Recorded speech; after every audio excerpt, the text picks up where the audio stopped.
Hola, en este vídeo veurem conceptes clau relacionats amb els resultats d'aprenentatge 1 i 2 del mòdul optatiu Promoció de la Salut i Atenció al Pacient, corresponent al cicle de grau mig tècnic en emergències sanitàries. Comencem.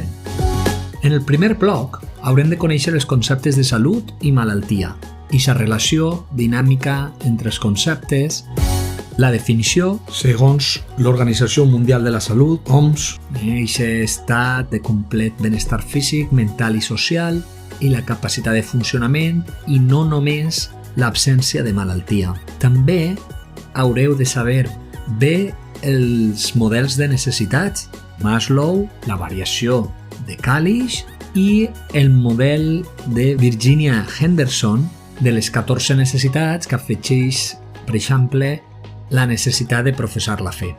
També són conceptes importants les constants vitals, tensió arterial, freqüència cardíaca, freqüència respiratòria i els seus valors de referència, tant els normals com les alteracions. Per exemple, bradicàrdia, una hipertensió o una hipotensió, també taquipnea o bradipnea. També hem estudiat els paràmetres somatomètrics, índex de massa corporal, IMC, i la definició, com pondera el pes i l'altura, relacionant-los. També els diferents instruments per a mesurar, per exemple, la longitud dels bebès o els plicòmetres, i també és convenient tindre ben clar què és un signe i què és un símptoma i conèixer bé la diferència entre els dos. Tindre exemples de vocabulari tècnic sobre els signes i símptomes també us pot ajudar. Conceptes clínics, etiologia, icterícia, astènia, hepatitis, cianosis, poliúria, hematúria, risc, factor de risc, factors etiològics, la definició també de la prevenció segons l'AST.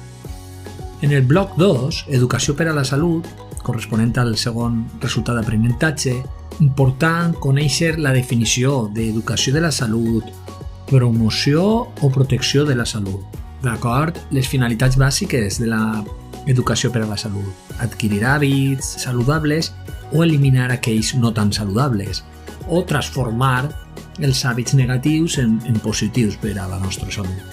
Estratègies, prevenció, promoció, protecció, ja ho hem comentat, i els tipus de prevenció, primària, secundària i terciària, que estan relacionades amb la història natural de la malaltia.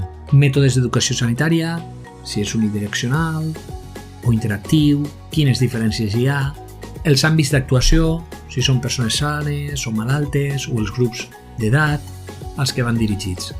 Després convé també conèixer les definicions del vocabulari tècnic que van veure sobre els factors de risc o risc, els indicadors i les seues característiques, els indicadors de salut, reproduïbles, sensibles, específics, mesurables, totes aquestes característiques que van veure. Bé, doncs com heu vist, combinar coneixement clínic amb estratègies educatives és clau per millorar la salut comunitària. Bé, fins ací el vídeo de repàs per a l'examen o proves escrites o digitals d'aquesta primera avaluació. Continua estudiant, repassa les preguntes tipus test per consolidar conceptes i cuidant la teua salut.